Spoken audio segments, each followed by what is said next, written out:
very, very wrong for us to think that any of the numbers that I've just quoted can maintain and can endure and Alabama still thrive in a new, teeming, bustling century where globalization is the mainstay.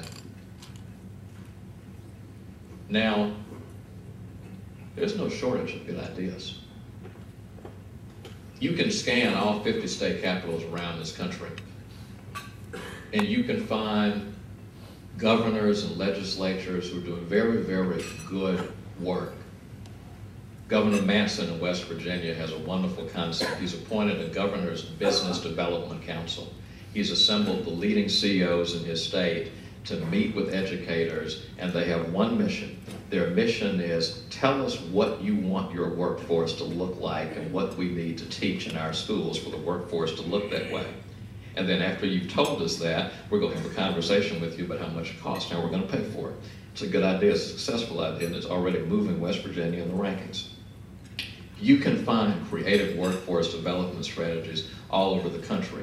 Schools in many states are doing a very good job of getting math and science back into the classroom, and they're doing a good job of reaching their at-risk young people and showing them a path that's broader and better than the street. There is no shortage of good ideas. There is sometimes a shortage of political will and political drive.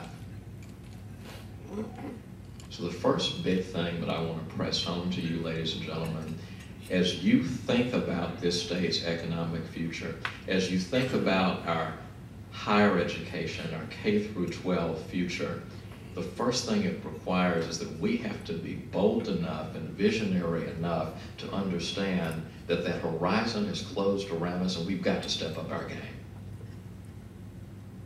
What we've done has not been an abysmal failure by any means. A lot of it's been good. But you know where it's taken us? From 47 in per capita income to 42. I don't think that's good enough.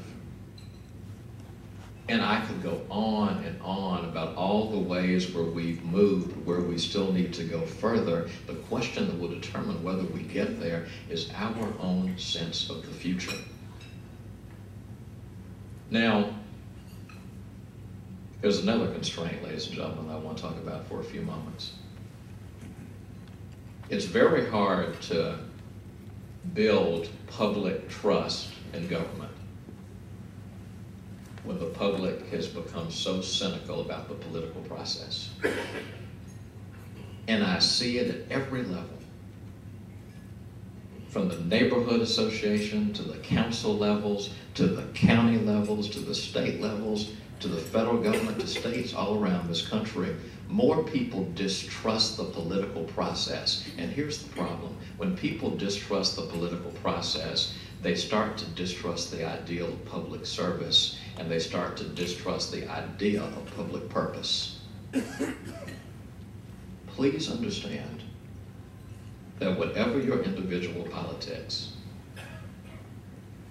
a little bit left, a little bit right, down the middle, whatever party hat you wear, no matter how you situate your own ideology on the scale, everybody in this room has a stake in people believing in the idea that we can accomplish things together as a community that cannot be done individually. Another name for that is good government. And it pains me when I go on a college campus and will meet with young people who are in the political science department and ask them, how many of you want to pursue a career in public service? Hardly any hands go up. But it pains me even more than that when we have these debates in Washington and there are parallel debates in Montgomery, and the consistent thing I hear from the public is, I don't trust any of you to do the things you say, and I don't trust any of this to work because I don't think my government can work anymore in the way that I intend. Ladies and gentlemen, if we're serious about Alabama's future, we must become serious about the idea of rebuilding faith in our public institutions. That is a necessity. Yes, that means zero tolerance for corruption. Yes, that means that there's never an excuse for raiding and misusing the public dime. And more fundamentally, that means that if you don't like something, you got to bring an idea to the table. Here's the price of argument, or here's what ought to be the price of argument. Don't throw a stone if you can't shine some light. It burns me up in the political process when all I hear is all the reasons why we can achieve or why we cannot do. Because here's an image I want to leave you with before I take your questions. The stakes for a community that decides it's more serious about public purpose and the stakes for a community that decides it's serious about the future. It's actually not rooms like this. Because we're kind of going to be okay. As bad as this economy is, we're kind of okay. Companies in this room are doing pretty well even in these hard times. A lot of us are kind of inside our gated walls, even our cousins can't get in. We're kind of okay. Let me tell you who the real stakes exist around. I was in Pine Hill, Alabama 2 days ago. One company that's not okay is Weyerhaeuser. They're struggling.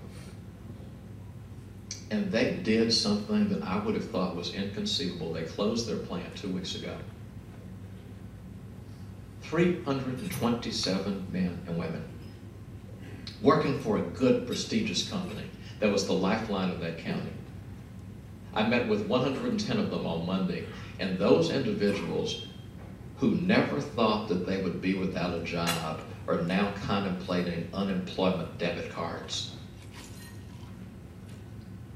and wondering how you apply for food stamps. Those individuals, ladies and gentlemen, see the swirling storms in this economy. They hear the academic debate about a state's economy that's changing. They're living in a county that has 1 out of 7 people unemployed. They're told they have to be retrained to do the work of the 21st century. They are wondering, is any of this going to matter in my life? And I can give you other stories. The young people in this state who desperately want to be educated and can't afford to go to college. They're the ones who are really at stake in this argument. But here's what I do leave you with today. We have an opportunity to literally rewrite this state's path. We don't have to accept a second-class education system. We don't have to accept a strategy for funding our colleges that stresses reductions first and service second. We don't have to accept the walls that exist between the Black Belt and the rest of the state, or the northern part of the state and Madison County, or the southern part of the state and the Montgomery area. All these walls that exist within people who are next door to each other. We don't have to accept that. And last but not least, we don't have to accept the idea that because something didn't work in the past or we didn't achieve something in the past, that we can't make it in the future. So, take it from someone who used to like to look at skylines and horizons. One day has messed around and gotten here. All the challenges that we thought we could defer, they're here now. And our people are desperately seeking answers. And they deserve policies that can build their communities and sustain them. May God bless those individuals and the entire state of Alabama. Thank you for listening to me today.